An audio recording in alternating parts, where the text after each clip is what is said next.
I'm sorry if you all hear any noise. It's because we have people over painting and then my family is making noise. I'm sorry, you guys. I just want to start off by saying that I am okay. This situation happened like 3 years ago, so I am okay, but I just really wanted to get this story out there and help someone. Talking about this like makes it real, and that's why I kind of strayed away from saying anything about this for so long. But yeah, I really just wanted to get this off of my heart. You all saw when I shaved my head, I like let everything go, so this is like the last piece. And so yeah, if you all see me looking down, it's because I have a notebook and I really just want to like try to stay on topic, because this is gonna be a lot. But I just want to start this video off by saying that my dad is a narcissist. So growing up in a household like that, leading up to this, I didn't even know that I was in an abusive relationship, of course, until things started getting physical. But an abusive relationship is emotional, mental, physical.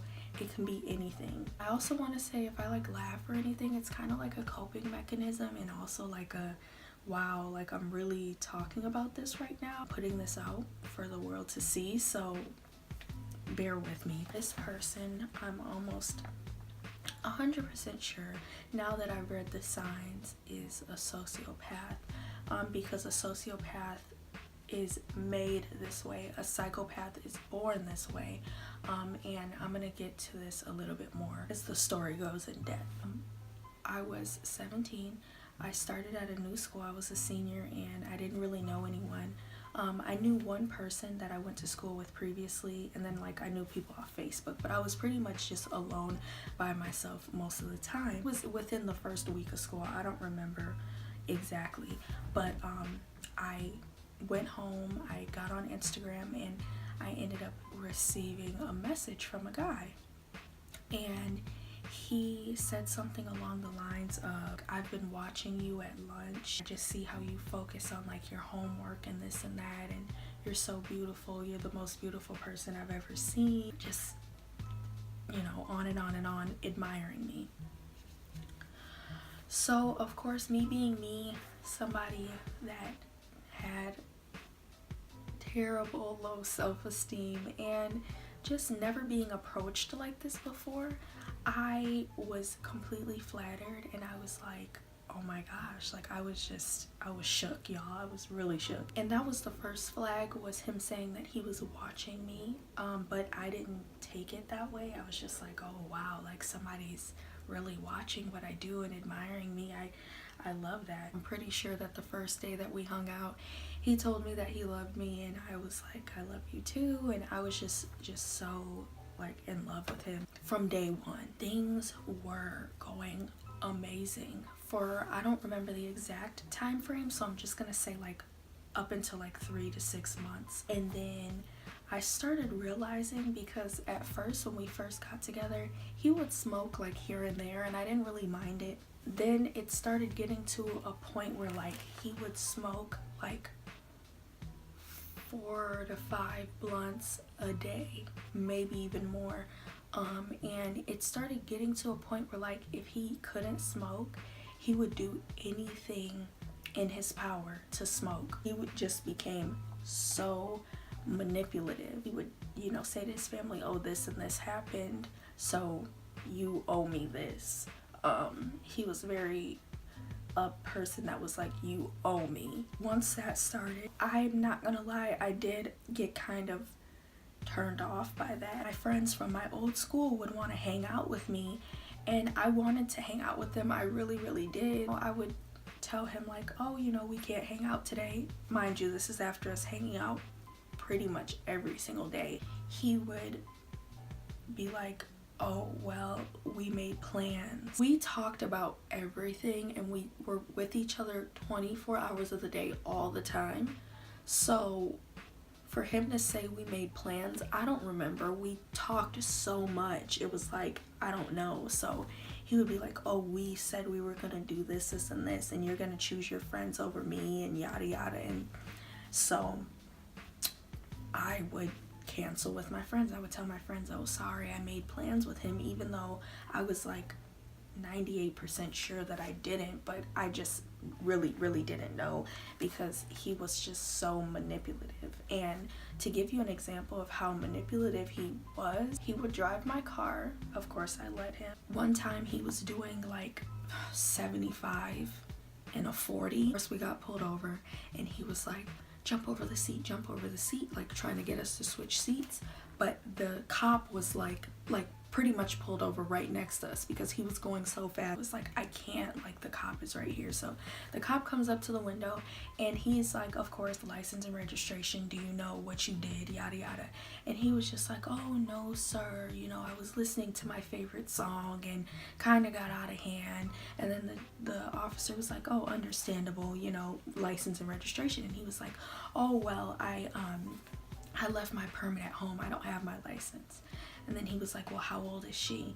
And he was like, she's 18. The cop was just like, well, you have to, you know, be with somebody that's 21 or older to drive. And he was like, oh, well, that's not what my teacher told me. He's like, oh, who's your teacher? He made up some random name, Miss So-and-so, from the high school that we went to. The cop basically gave him a warning and let us go, because I mean the way that he was saying things and like making up lies and just like being so manipulative, he literally manipulated the cop out of him not getting a ticket and getting my car towed, which that just shows like how good he was with his words. Next, it started with arguing. We would literally argue about any and everything non-stop. It literally got to a point where I don't even know what we were arguing about. It was just always something. And I'm going to put a YouTube video below of what gaslighting is so you all can know the signs. But he would gaslight. He would gaslight non-stop. I mean, for hours. He would keep a conversation going, an argument going, to make me feel like I did something wrong and make me feel bad about things that 90% of the time never even happen. Sleep deprivation is a really good way for a narcissist or a sociopath to gain control over you, because when you don't get sleep, you're delirious and you can't really remember much of anything. He would keep me up, like literally plenty of arguments we had, and it sounds so unbelievable, but could go from like 10 o'clock p.m. to like 2 or 3 a.m. That long of just talking and arguing, and let me doze off for a second. He's like screaming at me and telling me how bad of a person I am and that I don't care about him and everything of that nature, to the point where I would just be like, okay, I'm so sorry, you're right, like just to gain any ounce of sleep. When someone gaslights, they pull apart your memories and they challenge your reality so that they can pretty much take control over you. And it got to the point where I started thinking that I was crazy. I was like, okay, am I crazy? Like, I don't really have any friends to talk to. They're gone. I can't talk to my family about this. It was just crazy, you know. As things kept going, his family secrets started to unravel. And I'm an empath.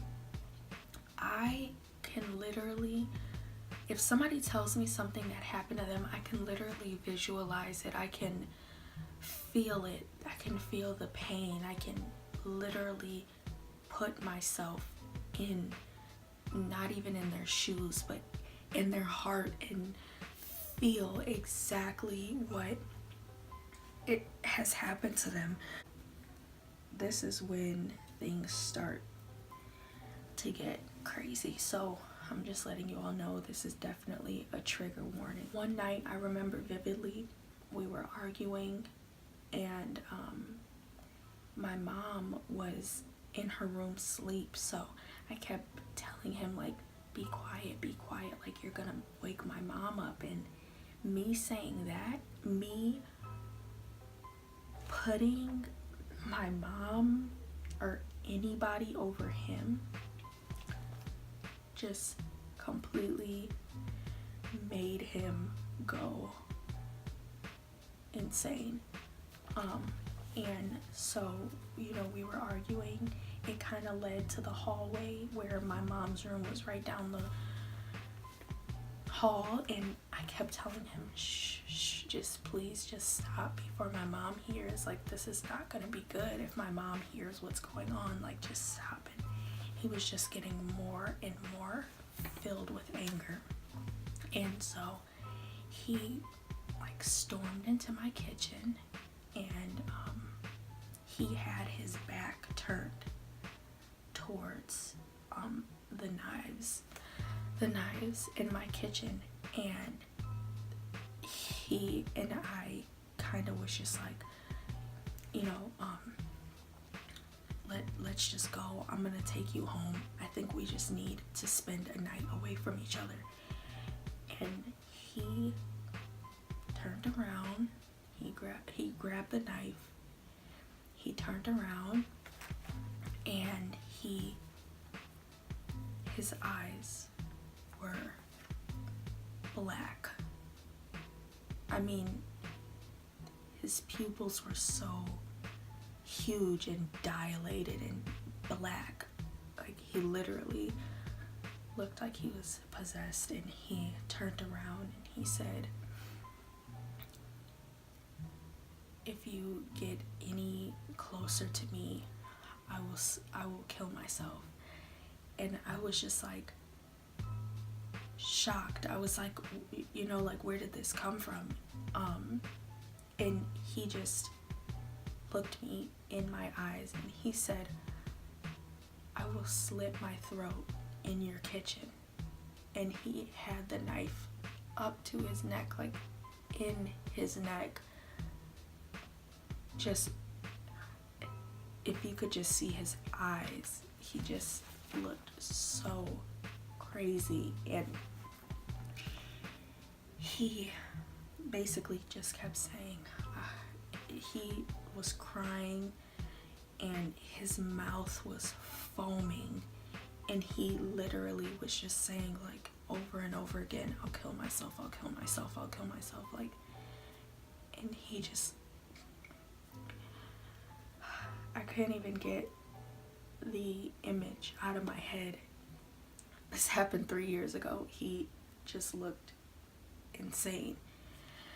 And so I just said, like, okay, it's okay. Like, I'm not gonna take you home. Let's just go to bed. Let's just go to bed.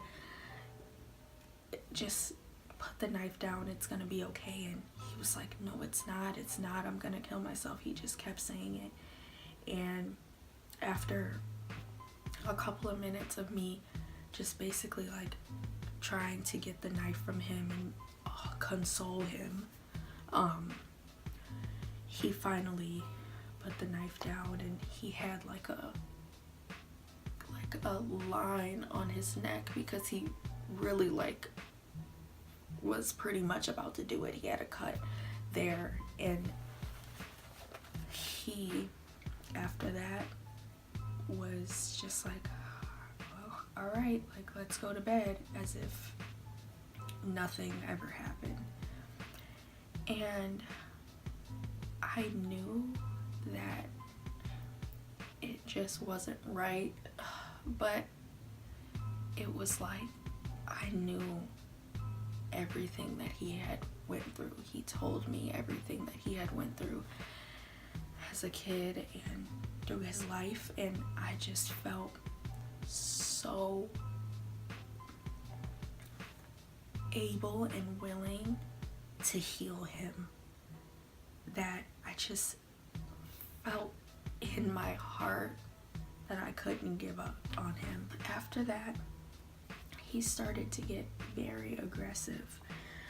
He was aggressive all the time. He would literally take note of my fears. Like, he knew that I didn't really feel comfortable living in the house that we lived in because it was really old, and like I just felt a bad like supernatural vibe and spirits from it.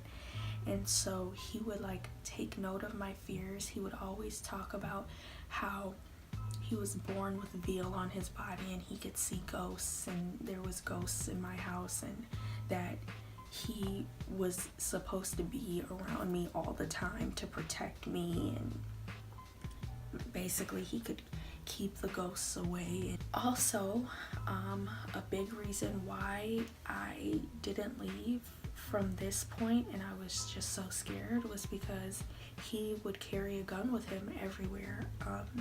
He was 17, 18 with a gun. He always had a gun with him, and I know a gun is a gun, but it wasn't just a little gun. Like, he had like a 45, like a big pistol, and he would bring it with him everywhere he went. He would put it like in his coat. I, needless to say, was very, very, very afraid. And it's crazy because people will look at him and think, oh, what could he do? But it was a thing where he literally had my mind. There was never any time to reflect what was going on. First started with him telling me to delete all my social media because I would get on Instagram or Facebook and that was the only place that I could see what was going on in the world, and he was so jealous of that and so upset about that. He always felt like I was talking to other guys. He would literally, I would be like, oh, you know, I'm going to the bathroom, and he would literally sit in the bathroom while I was going to the bathroom, and I would tell him like sometimes like, oh, you know, I'm going to the bathroom, I just want a little time to myself, and he would be like, why? So you can get on social media and talk to this person, you don't want to be around me, yada yada. So it just came to the point where it's just so sad, but I was just used to him being around me all the time, like literally all the time. That's also why I say I didn't know that I was in an abusive relationship, because I literally had no time to reflect and see what was real. And you know, he would literally always tell me like, you know, if I kill myself or somehow I happen to die, like, I'll always be watching over you. I'll always be with you every step of the way. You'll never be able to get rid of me. I'll always be here. So that was scary.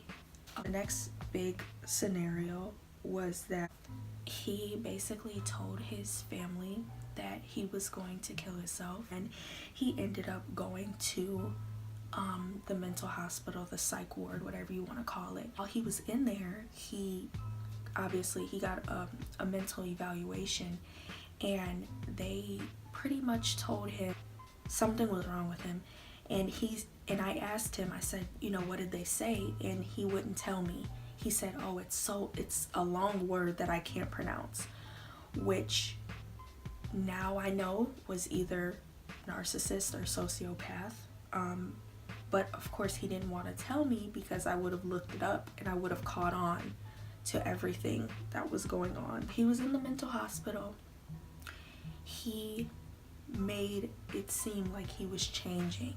He would carry a Bible with him everywhere he went. He started reading scriptures out loud and saying how he felt the Holy Ghost and God changing him. He was in the psych ward for probably a month or a little over a month, because they wanted to keep evaluation on him, obviously, because it was more than just him feeling suicidal and saying he wanted to kill himself. He really, really has mental health problems. Ended up getting out. Once he got out, I was so happy. Things were good for a while. They were really, really good, you know. I was like, oh my gosh, like, this is all he needed. He changed. Like, this is what I've been around for. I've been around to help him. I've been around to give him everything that I can. And oh my gosh, like this is great.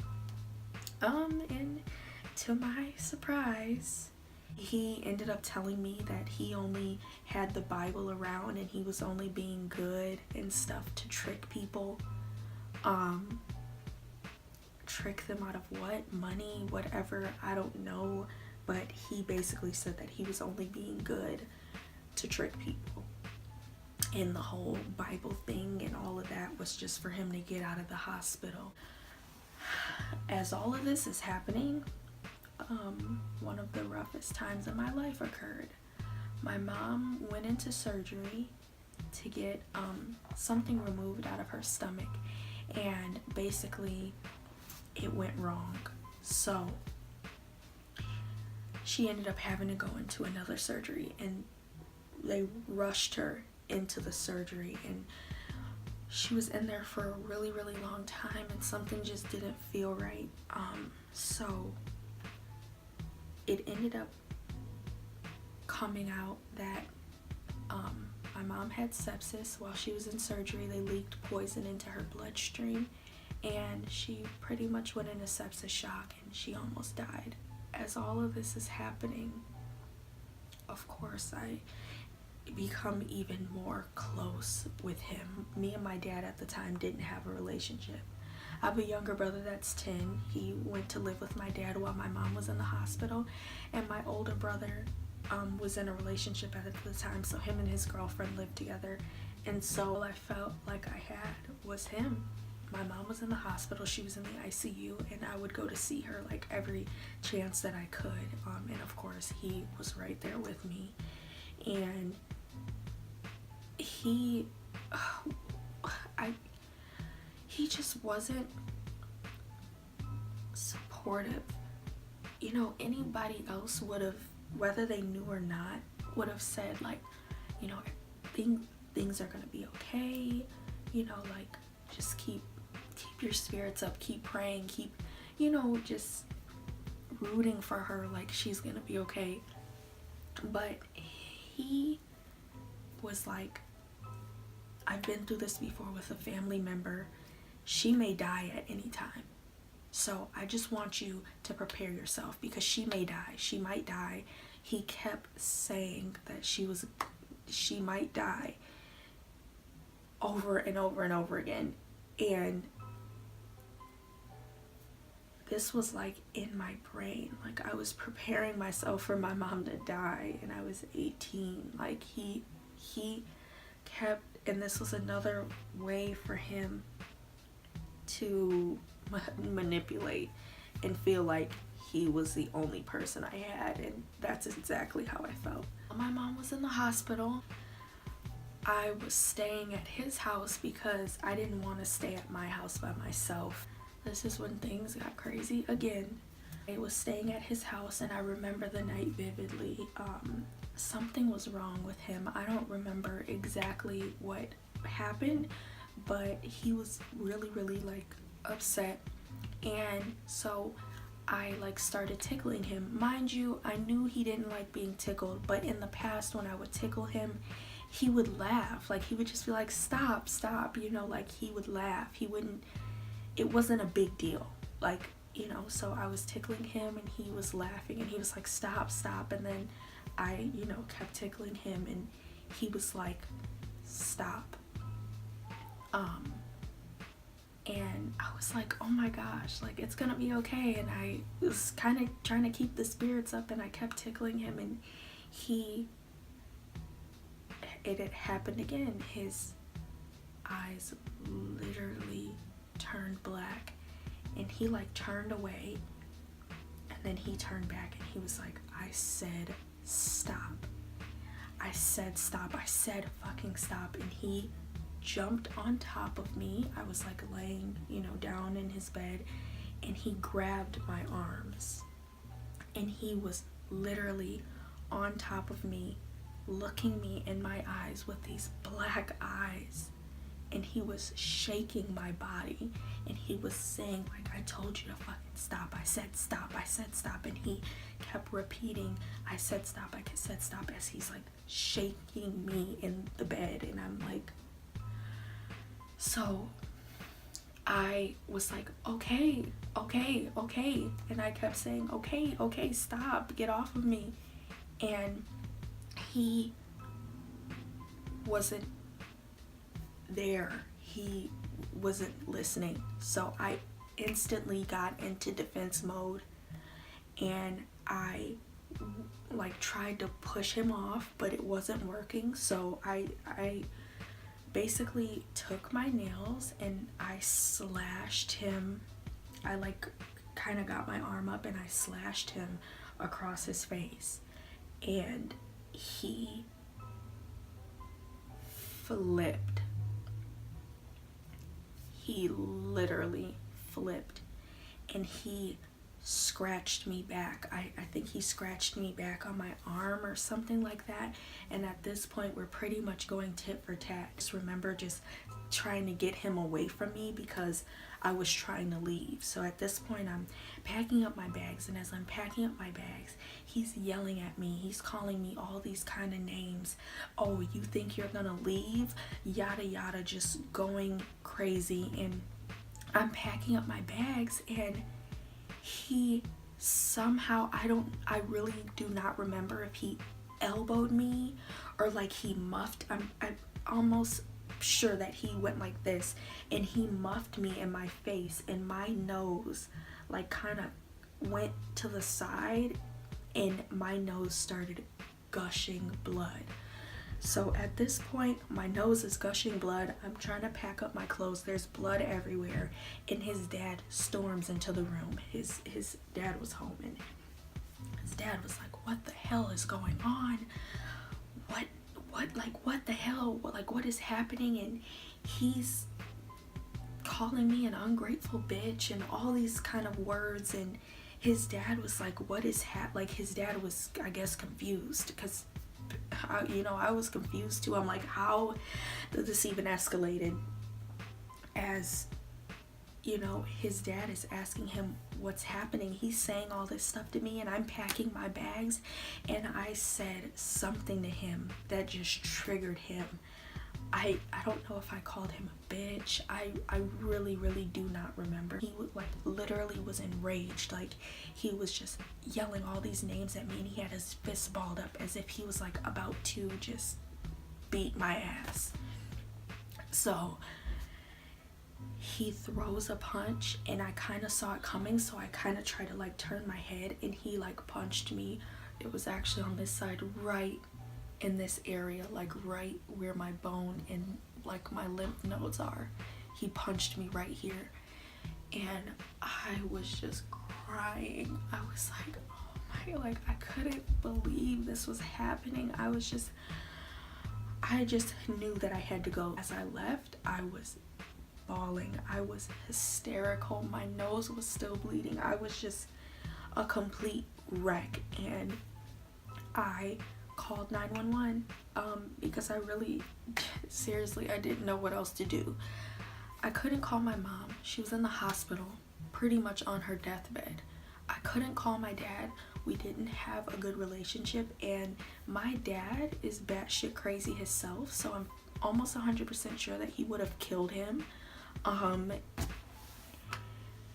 So I just didn't know what else to do. So I called 911.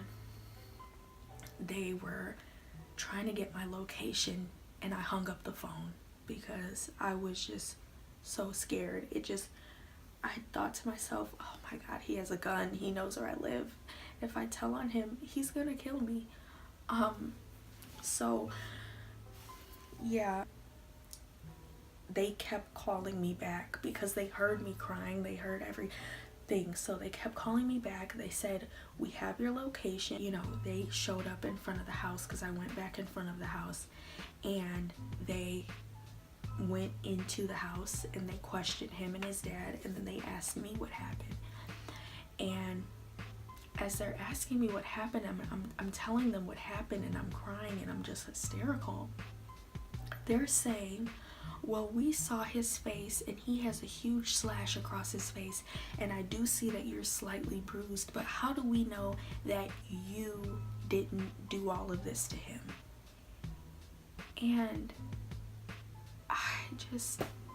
I couldn't believe it. I was just like, is this why people don't open up about what happens to them?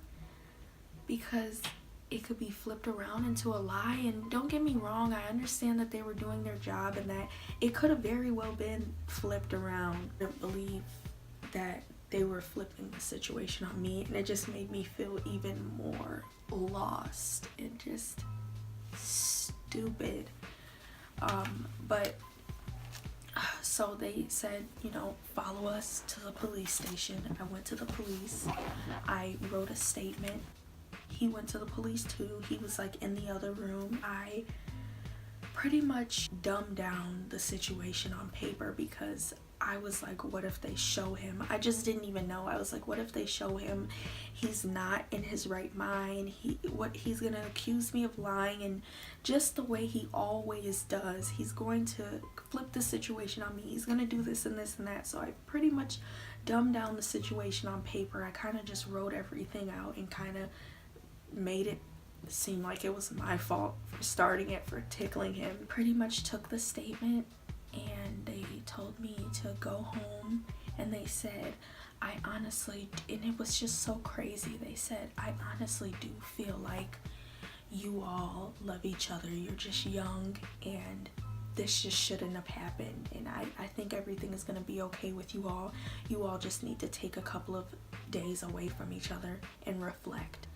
Which, me not having any guidance of the situation except them saying that, I thought to myself, oh, well, maybe this isn't that bad. Maybe everything is gonna be okay. I went home and I was in my house by myself, and at this point it was probably like 3 or 4 o'clock in the morning, and I could not stop crying because, one, I had not been by myself since we had been together. We had been together for at least a year, and I had been with him every single day. So aside from him being in the hospital, but when he was in the hospital, you know, I had my mom.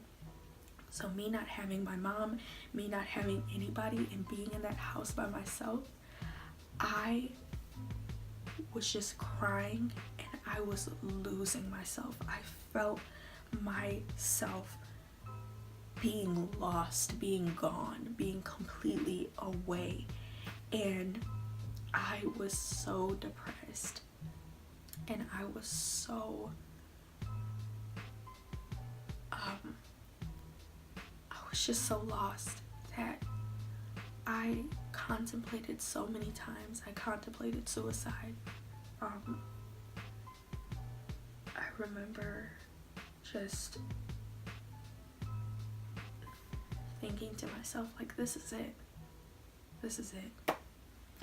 And I might end up sharing with you all later my depression and anxiety story, because I have dealt with depression since I was 11 years old, since I was like in 6th grade. So just getting through that and then being right back in that place again, I just felt like this was it. I was like, you know, how do I keep ending up back here? And so I contemplated suicide, but the last time that I cut, which was probably 8th grade or freshman year, I promised myself and God that I would never harm myself again. And I promised myself that even though things were going bad for me, I was worthy and that I would be okay. I'm sorry guys, saying this out loud is crazy. So I didn't do anything that night. I basically just kept asking God to just show me the way, and I just cried myself to sleep. So it's just so crazy. So the next day, I wake up to so many text messages and missed calls from him. I didn't even read the messages because he kept calling and calling and calling. So I finally answered the phone, and he was like, "Can I please just talk to you in person?" And I was like, "No, I just want to be by myself." And he was like, "Can I please talk to you in person?" Like at this point begging me. So of course I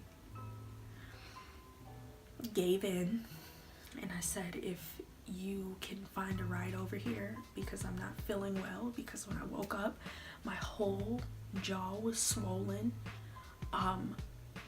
My head literally felt like it was about to blow up. Like I had been crying all night. I hadn't eaten in I don't even know how long, and I just felt so sick, and just in pain. So I said, "If you can find a ride over, you can come over." So he had somebody drop him off. He like grabbed my face and he looked me in my eyes and he said, "I love you. I'm so sorry. I'm so sorry. I don't know who I was. I don't know what that was. I don't know how that even escalated, but I promise you it'll never happen again, and I'm just so sorry." So we talked about it. He did say like, "Oh yeah, but you never should have tickled me," blaming it on me, of course. And even though I already blamed myself, and we were okay, we were okay. We pretty much just acted like it never happened. This is another thing. He knew that something was wrong with him. He would say it all the time. He would always say, "Something's wrong with me. Something's not right with me. Something is not okay." And when somebody tells you who they are, listen. That is the biggest thing I can ask of you all, is to listen and be aware. Because he would say it all the time. He would say, "Something's not right in my head. Something's not right in my brain. I'm not okay. I don't know what's wrong with me." And I felt like I could fix it. I know this story is really long. I'm almost done. I remember he had never been to Red Robin before. So I took him to Red Robin, and after the whole mental hospital situation, he kind of strayed away from smoking. Just this day that we're going to Red Robin, he was like, "I want to smoke. I want to have a huge appetite, big appetite or whatever before we go there, because you're saying how good the food is." And it was so random, but I was just like, okay, like, what am I gonna do? Argue with you? Take him to get the weed. Or if he was about to smoke, he was like, "I feel like something bad is gonna happen, but I'm gonna smoke anyway." And I was like, "Well, if you feel like something bad is gonna happen, don't smoke." So he smoked, and he was like, "Oh, I think I feel fine." So once we get to the restaurant, we order our food, everything's fine. And out of nowhere, he flies back. He flies back and starts completely convulsing into a seizure.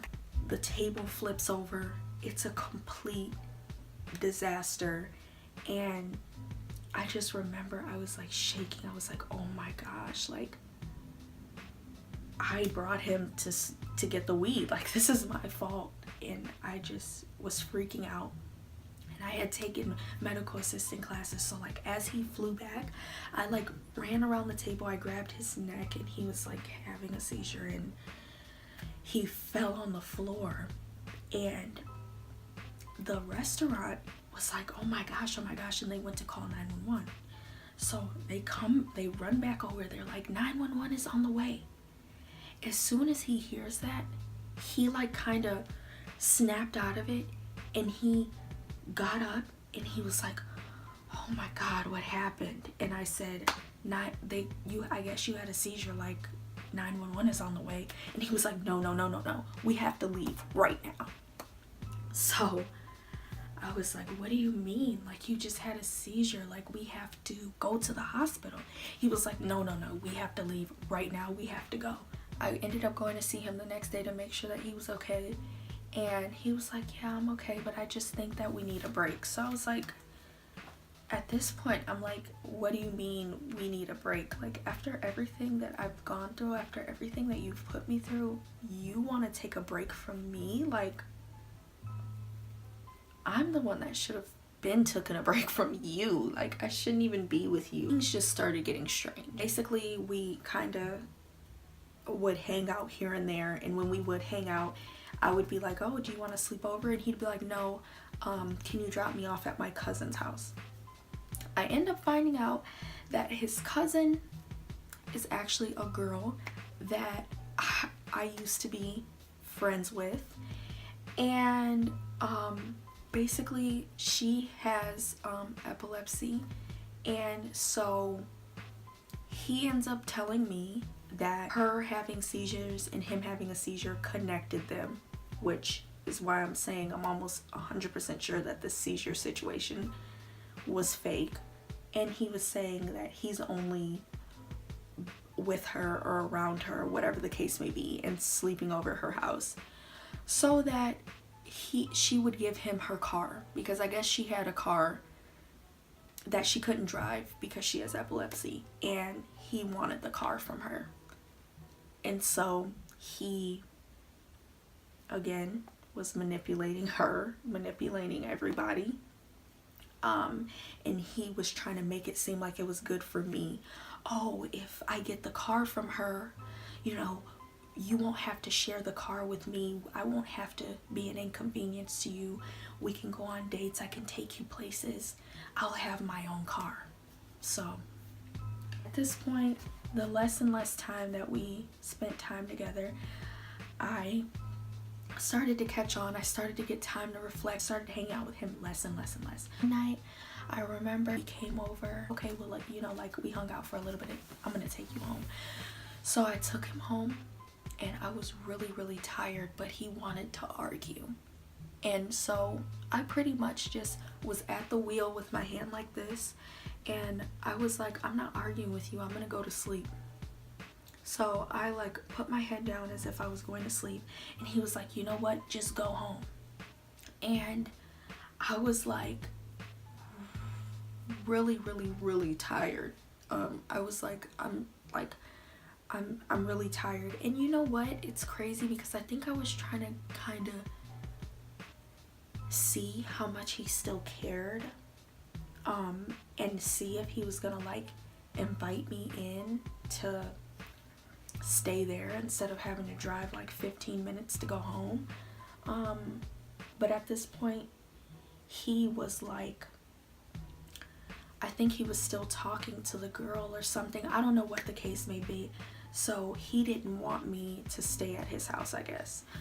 So I was like, oh, you know, like, oh, I'm so tired. I kept saying I was so tired, and he was like talking, and so I was like closing my eyes, and he slaps me. He literally slaps me, and he was like, wake up. And I was just completely baffled.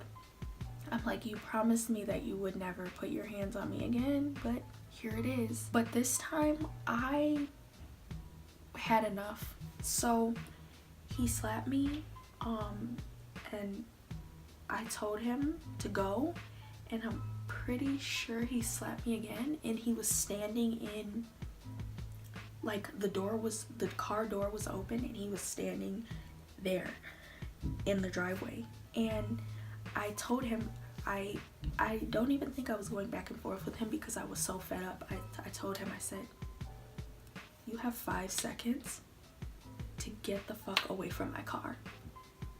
And he was like, what? And he starts pointing his finger and, you stupid bitch, this and this and that. And so I put my car in reverse and I floored it, and he may or may not have went tumbling down his driveway. And I kind of reached over, shut the door, and I drove off. And yeah, that was pretty much the end of that. I know that he ended up calling me and apologizing and this, that, and the other. I don't think we ended up hanging out after that again. I don't think. The aftermath was I couldn't sleep. I was so sleep deprived when I finally broke it off with him, because he knew where I lived. He always had a gun. I just knew that he was gonna come kill me. I just knew that he was gonna break into my house and kill me. I just knew that when I went to get in my car before going to work, that my car was gonna blow up, or that he was gonna be sitting in my car waiting for me, or he was gonna be outside like, where did you think you were going?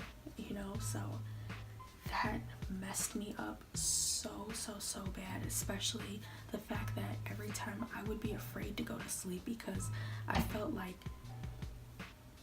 I was gonna wake up and he was gonna be standing over me. I had dreams that he was just around all the time, and having to deal with all of that and just keeping it in your brain and not telling anyone was so crazy. Any abuse is abuse, whether it's emotional, mental, physical. As soon as you get a bad gut feeling, leave. You all deserve the best. I don't care what you've done. I don't care who you are. You deserve the best, and you do not deserve to be treated less than ever. My biggest piece of advice is to build up yourself, build up your self-esteem. Put yourself first. Do not allow any guy, especially, and age doesn't even matter, but especially at a young age, do not allow anybody to do this to you, because this really messed me up for a long time. And you know, now I don't really want to be, I mean, and don't get me wrong, I have guy friends, but I don't really want to be around guys. I just want to be around myself. I just want to get to know myself. I just want to take back my youth and the time that I've lost. So I love you all so much. I honestly really hope that this could help anybody, and I just want you all to know that your truth and your story is worth everything. Don't think just because your story may not be worse than someone else's story that you're not able to say that you've been through something and get it off of your chest.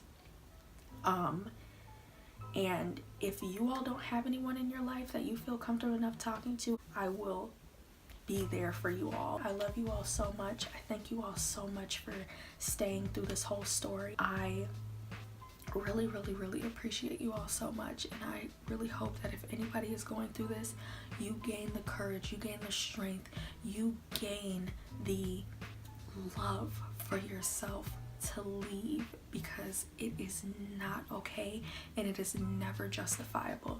Never. So again, I love you all so much, and I will see you all in the next one.